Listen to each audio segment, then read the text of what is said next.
Bismillahirrahmanirrahim. Assalamualaikum warahmatullahi wabarakatuh.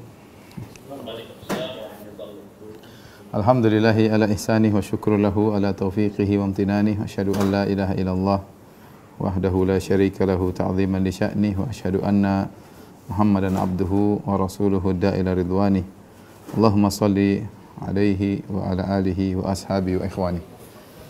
Para ikhwan dan akhwat yang dirahmati Allah Subhanahu wa taala, para jamaah Masjid Asra yang dimuliakan oleh Allah Subhanahu wa taala. Kita pada kesempatan kali ini melanjutkan bahasan kita tentang istri Nabi yang sangat mulia, yaitu Khadijah radhiyallahu taala anha. Yang Nabi sallallahu alaihi wasallam berbangga di hadapan Aisyah meskipun Aisyah sedang cemburu. Kata Nabi sallallahu alaihi wasallam, "Inni qad ruziktu hubbaha." Sungguhnya aku dianugerahi oleh Allah mencintai Khadijah, ya. Yang setelah wafatnya Khadijah, Rasulullah SAW tidak melupakan Khadijah dan selalu mengenang Khadijah sampai begitu sering menyebut nama Khadijah. Aisyah pun cemburu kepada istri yang sudah meninggal dunia. Pada pertemuan yang lalu telah kita bahas bagaimana peran Khadijah radhiyallahu taala anha, di mana beliau radhiyallahu anha masuk dalam Syi'ab Bani Hashim atau Syi'ab Abu Talib selama 3 tahun, di mana Bani Hashim, ya, baik yang muslim maupun yang kafir, semuanya diboikot oleh orang-orang Quraisy yang lain, ya. Semuanya diboikot sehingga mereka kelaparan, mereka kehausan, tidak bisa berdagang, tidak bisa membeli, tidak bisa menikah, tidak boleh dinikahi, diboikot, ya. Sama orang-orang Quraisy selama 3 tahun, sehingga banyak di antara mereka yang meninggal dunia, anak-anak yang meninggal, ya. Di antara yang masuk dalam pemboikotan tersebut menemani Nabi adalah Khadijah radhiyallahu taala anha. Padahal Khadijah bukan dari Bani Hashim. Khadijah bukan dari Bani Hashim. Seandainya dia keluar dari pengepungan tersebut tidak jadi masalah, tapi karena seorang wanita yang setia pada suaminya, maka dia menemani Nabi sallallahu alaihi wasallam dalam 3 tahun penuh kepayahan tersebut. Setelah kemudian pemboikotan tersebut selesai, ya, dan ini pernah kita sampaikan dalam sirah Nabi sallallahu alaihi wasallam, intinya pemboikotan telah selesai. Itu Khadijah melemah, tidak seperti sedia kala, ya. Setelah 3 tahun mengalami pemboikotan yang luar biasa, ya. Apalagi usia beliau sudah tua. Kemudian tidak lama setelah itu beliau pun meninggal dunia.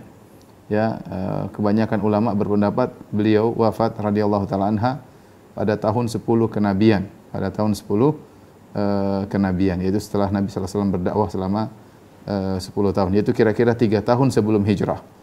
3 tahun sebelum hijrah. Jadi Nabi di Mekah 13 tahun, pada tahun 10 kenabian Khadijah radhiyallahu anha meninggal. Ada khilaf di kalangan para ulama mana yang lebih dahulu meninggal, apakah Khadijah radhiyallahu anha ataukah Abu Talib. Sebagian ulama berpendapat Khadijah lebih dahulu, sebagian ulama mengatakan Abu Talib terlebih dahulu meninggal dunia. Intinya Khadijah dan Abu Talib meninggal dalam waktu yang berdekatan, ya. Ada yang mengatakan cuma 3 hari, ada yang mengatakan jarak di antara keduanya 2 bulan. Dan ini adalah ujian yang paling berat bagi Nabi sallallahu alaihi wasallam ketika itu, ya. Ya, Nabi lagi di puncak-puncak dakwah semakin sulit, di mana orang-orang Quraisy semakin memberi penekanan, ya, memberi serangan kepada kaum muslimin. Di saat itulah orang-orang terdekat Nabi sallallahu alaihi wasallam yang selama ini membela Nabi sallallahu alaihi wasallam meninggal dunia. Ya, yang membela Nabi dalam rumah, selalu menangkan hati Nabi adalah Khadijah radhiyallahu anha, meninggal dunia. Yang selalu membela Nabi di luar sana, kalau ada yang berani mengganggu Nabi, ada pamannya Abu Talib juga meninggal dunia. Dan ini sangat menyedihkan Nabi sallallahu alaihi wasallam. Ya, 2 orang ini telah tiada. Terlebih lagi Abu Talib meninggal dalam kondisi musyrik, dan ini sangat menyedihkan Rasulullah sallallahu alaihi wasallam sampai turun firman Allah Subhanahu wa taala, "Innaka la tahdi man ahbabta." Sungguhnya engkau tidak bisa beri petunjuk kepada orang yang kau cintai, wahai Muhammad.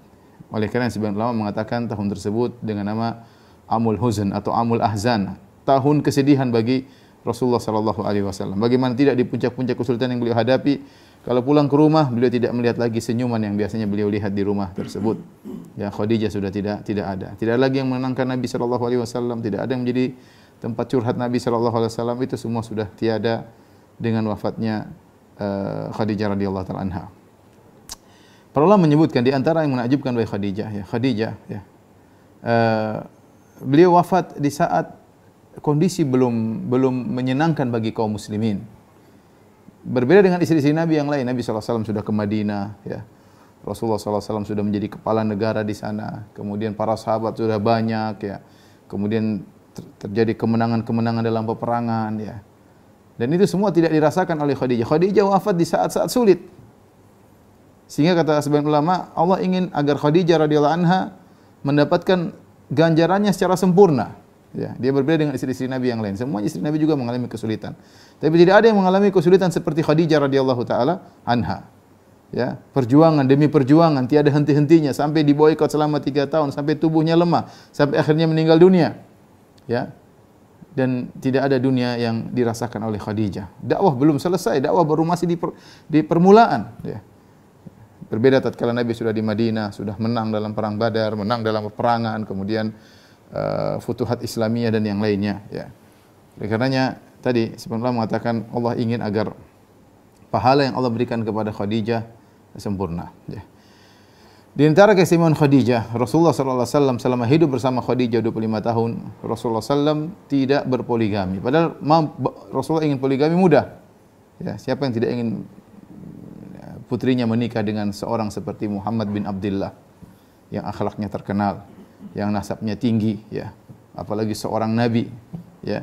Tetapi selama Khadijah hidup 25 tahun bersama Nabi, Nabi sallallahu alaihi wasallam tidak menikah dan juga tidak punya budak, ya. Kita tahu perbudakan mungkin dilakukan zaman itu, tapi Rasulullah SAW tidak menikah dan tidak punya budak. Sebenarnya mengatakan karena Rasulullah SAW tidak ingin menyakiti hati Khadijah radhiyallahu taala anha, tidak ingin menyakiti sedikit pun hati Khadijah radhiyallahu taala anha, karena ini menunjukkan betapa cinta Rasulullah SAW kepada Khadijah. Makanya ketika Khadijah setelah meninggal, Rasulullah SAW berpoligami bahkan sampai 9 istri dalam satu waktu, ya, dilakukan oleh Nabi sallallahu alaihi wasallam. Sebelumnya ketika sama Khadijah tidak ada, ya. Kenapa Rasulullah SAW sangat sayang kepada Khadijah radhiyallahu taala anha. Setelah wafatnya Khadijah, tahun demi tahun berlanjut sampai akhirnya Rasulullah SAW berhijrah ke kota Madinah. Kemudian terjadi perang Badar pada tahun kedua Hijriyah, ya. Ketika terjadi perang Badar, ketika itu putri Nabi SAW yang paling tua Zainab masih ada di Mekah bersama suaminya Abul As, ya, Abul As. Abul As adalah ponakannya Khadijah, ibunya adalah Halah bintu Khuwailid, ya, saudari Khadijah. Jadi Abul As musyrik, tapi dia sayang kepada Zainab. Ya, sudah kita ceritakan pada pertemuan lalu bagaimana suami Ruqayyah sama suami Ummu Kulthum berkhianat menceraikan Ruqayyah dan Ummul Kulthum karena mereka adalah anak-anaknya Abu Lahab. Adapun Abul As ketika ditawarkan dengan wanita cantik dengan harta, dia tidak mau menceraikan Zainab meskipun berbeda agama. Ketika itu masih boleh bersama. Akhirnya ketika terjadi perang Badar, Abul As bin Rabi' masuk dalam barisan kaum musyrikin untuk memerangi mertuanya Muhammad sallallahu alaihi wasallam. Maka dia masuk dalam barisan kaum musyrikin bersama Abu Jahal dan kawan-kawannya. Ya, kemudian berangkatlah 1000 pasukan menuju kota Badar dan Rasulullah SAW keluar dari kota Madinah menuju Badar, ya, dengan jumlah sekitar 315 atau 319 orang. Terjadi peperangan, akhirnya kaum musyrikin kalah.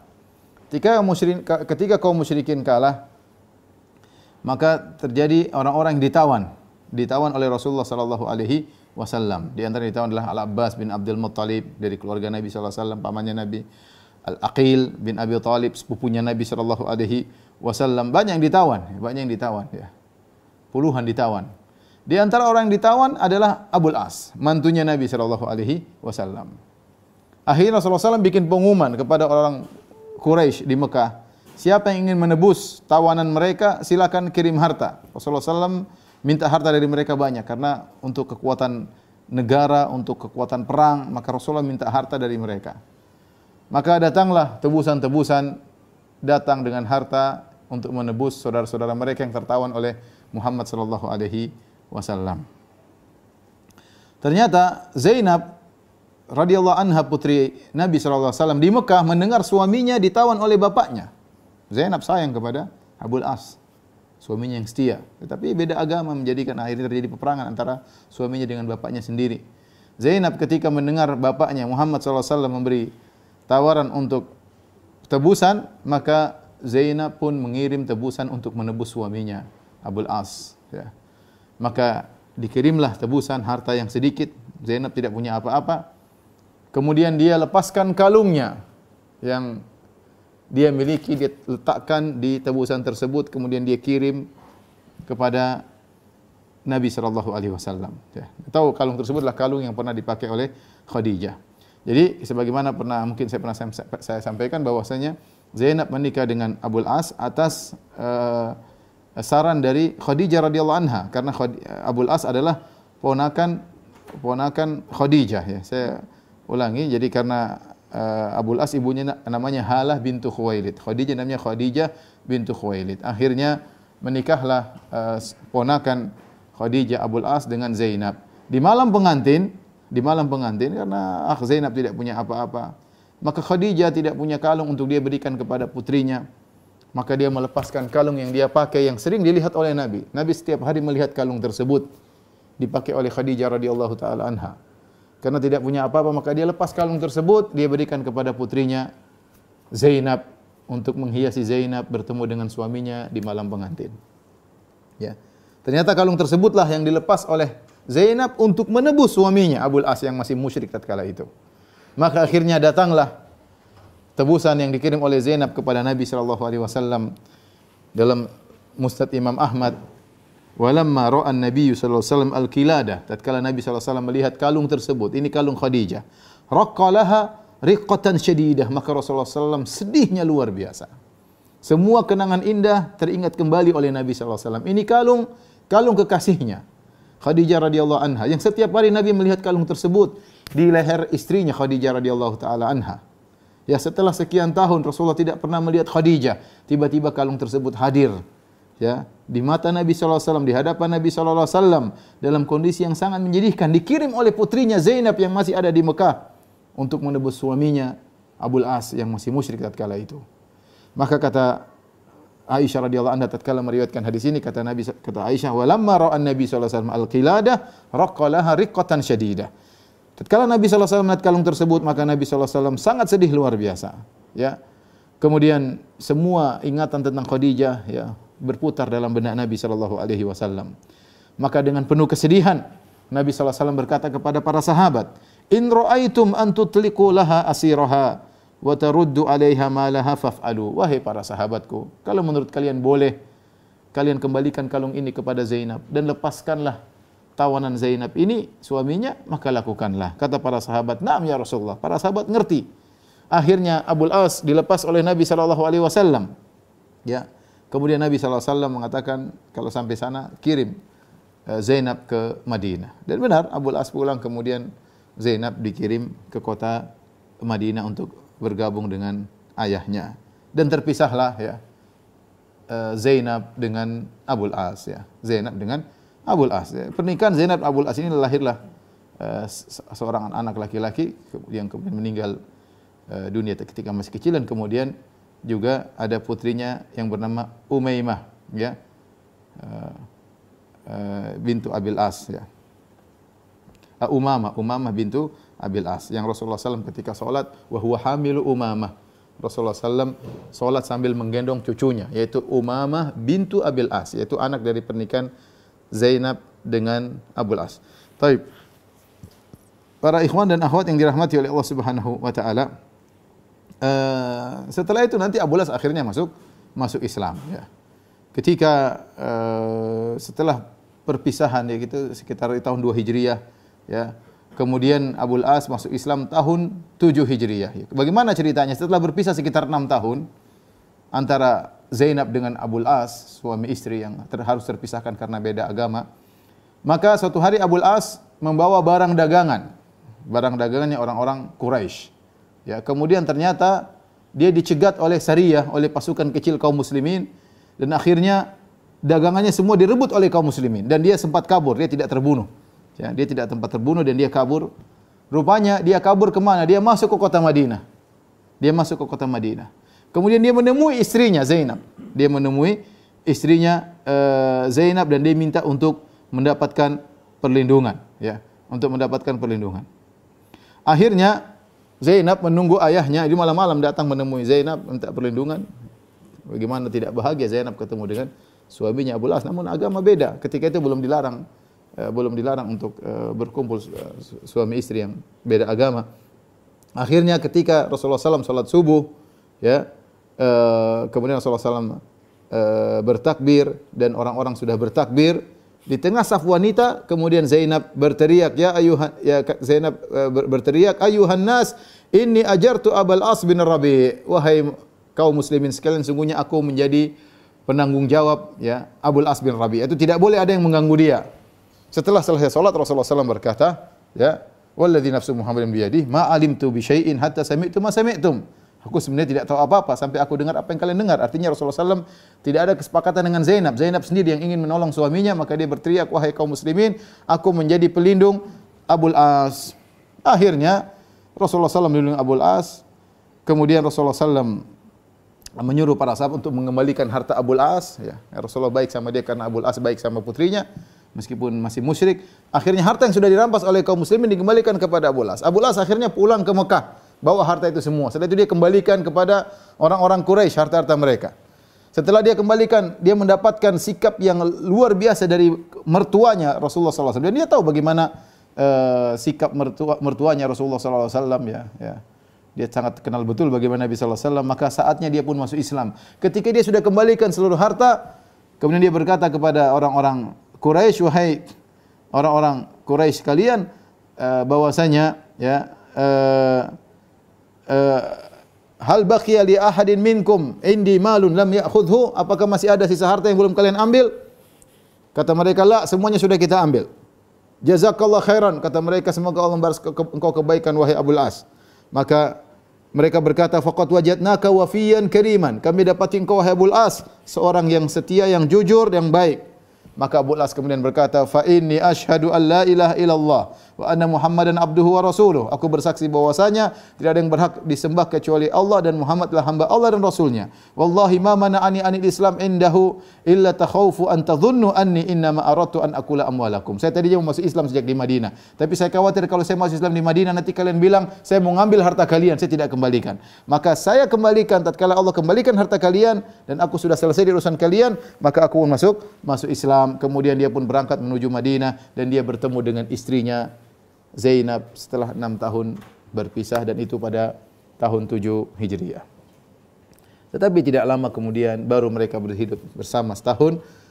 Akhirnya Zainab bintu Rasulullah SAW wafat, ya, di awal tahun 8 Hijriah. Jadi mereka cuma sempat tinggal setahun.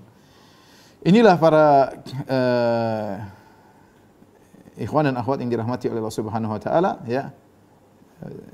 Bagaimana Nabi sallallahu alaihi wasallam mengenang Khadijah radhiyallahu taala anha. Terakhir ketika Rasulullah sallallahu alaihi wasallam Fatu Makkah tahun 8 Hijriah. Rasulullah SAW kemudian membawa pasukan sekitar 10.000 untuk menyerang kota Mekah karena mereka berkhianat. Ya. Sejak kapan wafatnya Khadijah? 3 tahun sebelum hijrah, kemudian 8, artinya 11 tahun kemudian. Rasulullah SAW kemudian pergi menuju kota Mekah dengan bawa pasukan yang banyak sampai orang-orang menyangka hada yaumul malhamah, ini hari hancurnya orang-orang Quraisy. Orang-orang sudah pada ketakutan. Rasulullah bawa pasukan yang banyak. Maka Rasulullah SAW masuk kota Mekah dengan penuh tawadhu sampai beliau menundukkan kepala beliau, ya, bukannya sombong dan angkuh karena akan merebut kembali kota Mekah setelah diusir 8 tahun yang lalu. Tapi Nabi SAW dengan penuh tawadhu kemudian pergi kota Mekah. Kemudian Rasulullah SAW tiba di Al-Hajun. Al-Hajun itu lokasi kuburannya Khadijah. Lokasi kuburannya Khadijah. Kemudian Rasulullah SAW menyuruh Zubair bin Al-Awwam untuk pasang bendera di Al-Hajun. Bendera kaum muslimin dipasang dan dibiarkan dijaga di situ. Inilah bendera kemenangan dipasang di Al-Hajun. Sebagian ulama penulis buku tentang Khadijah berkata, ya, seakan-akan Rasulullah SAW ingin menunjukkan kepada Khadijah, ya Khadijah, inilah hasil perjuangan kita. Ya. Setelah 11 tahun, ya, wafatnya Khadijah, ternyata Rasulullah SAW berhasil kembali menaklukkan kota Mekah, ya. Namun Khadijah tidak hadir bersama Rasulullah SAW. Inilah kisah seorang istri yang salehah, yang setia, ya, dikala suaminya dalam kondisi kesulitan dan dia mengorbankan segala hartanya, waktunya untuk suaminya dalam berdakwah di jalan Allah Subhanahu wa taala. Semoga Allah Subhanahu wa taala mengangkat derajat Khadijah radhiyallahu taala anha dengan derajat setinggi-tingginya. Setelah itu di ujung pengajian kita akan sampaikan bagaimana pendapat para ulama tentang Khadijah radhiyallahu taala anha. Karena ada khilaf di kalangan para ulama, mana yang lebih afdal, apa Khadijah ataukah Aisyah radhiyallahu taala anha. Ya, mana yang lebih afdal, apakah Khadijah atau Aisyah radhiyallahu taala anha, karena dua-duanya memiliki keistimewaan ya masing-masing ya. Aisyah radhiyallahu taala anha dikenal dengan ilmu yang luar biasa, sampai kalau para sahabat khilaf, mereka pun datang kepada Aisyah radhiyallahu taala anha untuk bertanya tentang masalah-masalah agama ya. Bahkan para sahabat khilaf tanya kepada Aisyah radhiyallahu taala anha. Ya, dari sisi ilmu maka Aisyah radhiyallahu taala luar biasa memiliki ilmu, namun dari sisi perjuangan, dari sisi pengorbanan, maka Khadijah tidak ada yang ragu akan pengorbanannya.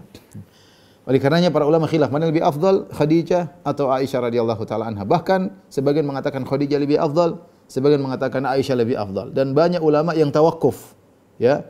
Yang tawakuf itu artinya tidak beri pendapat karena bimbang mana yang lebih afdal. Ya, di antaranya seperti Ibnu Katsir rahimahullahu taala. Di antaranya Ibnu Qayyim rahimahullahu taala. Di antaranya Az-Zahabi rahimahullahu taala, ya. Saking luar biasanya dua wanita ini yang sangat berpengaruh dalam kehidupan Rasulullah sallallahu alaihi wasallam. Di antara dalil yang menunjukkan akan kemuliaan Khadijah, Rasulullah sallallahu alaihi wasallam bersabda, "Kamula minar rijal katsir, wa lam yakmul minan nisa illa Maryam bintu Imran wa Asiyah imra'atu Fir'aun, wa fadlu Aisyah 'ala nisa ka fadli tharid 'ala sa'iri ta'am." Ya.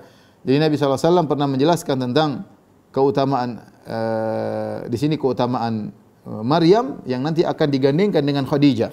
Saya bacakan dulu hadisnya. Kata Nabi SAW, lelaki yang sempurna banyak, tetapi tidak yang sempurna dari wanita tidak banyak. Di antaranya cuma Maryam bintu Imran, ibunya Nabi Isa alaihissalam, kemudian Asiyah imra'atu Fir'aun, Asiyah istrinya Fir'aun. Ini di antara yang sempurna. Ini hadis yang sahih. Dua wanita ini sempurna. Ya, apa maksudnya sempurna? Artinya memiliki banyak kelebihan dalam segala sisi ya. Dalam segala sisi artinya cerdas, kemudian sabar, kemudian banyak hal ya, sempurna. Kita tahu yang sempurna seperti laki-laki kebanyakan. Perempuan sempurna dalam sebagian sisi. Adapun dalam sisi secara komprehensif ya, kebanyakan adalah laki-laki. Kemudian Rasulullah berkata tentang Aisyah, wa fadlu Aisyah 'ala nisa ka fadli tharid 'ala sa'iri ta'am. Keutamaan Aisyah dibandingkan wanita seperti keutamaan tharid atas seluruh makanan. Tharid adalah makanan yang enak, yang mudah dimakan, ya, makanan terlezat di zaman Nabi sallallahu alaihi wasallam. Kata Nabi, keutamaan Aisyah dibandingkan wanita lain seperti keutamaan makanan terhadap makanan-makanan yang lain. Di sini Rasulullah SAW memuji di antaranya Maryam bintu Imran. Ya. Dalam hadis yang lain ketika Rasulullah SAW menyebutkan tentang Khadijah, ya, kata Rasulullah SAW, khairu nisaiha Maryam bintu Imran wa khairu nisaiha Khadijah bintu Khuwailid. Kata Nabi sallallahu alaihi wasallam, sebaik-baik wanita di zamannya adalah Maryam bintu Imran dan sebaik-baik wanita di zamannya adalah Khadijah radhiyallahu taala anha. Ya, di sini Khadijah digandingkan dengan Maryam. Ya, kita tahu Maryam ini wanita yang sangat spesial, ya, wanita yang sempurna tadi, bahkan wanita yang terbaik di zamannya. Ya. Ya, kemudian digandingkan dengan Khadijah radhiyallahu taala anha, kata Nabi khairu nisaiha, sebaik-baik wanita di zamannya adalah Khadijah radhiyallahu taala anha. Dari sini terjadilah perbincangan di kalangan para ulama mana lebih afdal, Khadijah atau Aisyah radhiyallahu taala anha di antara istri-istri Nabi sallallahu alaihi wasallam. Dan kita tawakuf ya, sebagaimana tawakufnya para ulama, kita katakan wallahu a'lam mana yang lebih afdal di antara keduanya, namun dua-duanya adalah istri-istri Nabi yang sangat mulia, memiliki pengaruh dalam kehidupan Nabi sallallahu alaihi wasallam, dalam dakwah Nabi sallallahu alaihi wasallam dan yang lainnya. Sebagaimana sudah pernah saya sampaikan juga, Khadijah radhiyallahu taala anha telah dijamin masuk surga ketika Jibril datang kepada Nabi sallallahu alaihi wasallam kemudian berkata, "Ya Rasulullah, hadhi Khadijah atatka ma'aha ina'un fihi ta'amun aw syarabun aw idamun, fa idza hiya atatka fa aqri 'alaiha assalam min rabbiha wa minni wa basyirha bi baitin fil jannah min qasabin la nasabu fihi wa la sakhab." kata Jibril, wahai Rasulullah, sungguhnya Khadijah sekarang sedang datang menuju engkau dan dia membawa sebuah tempayan isinya makanan atau minuman atau sayur.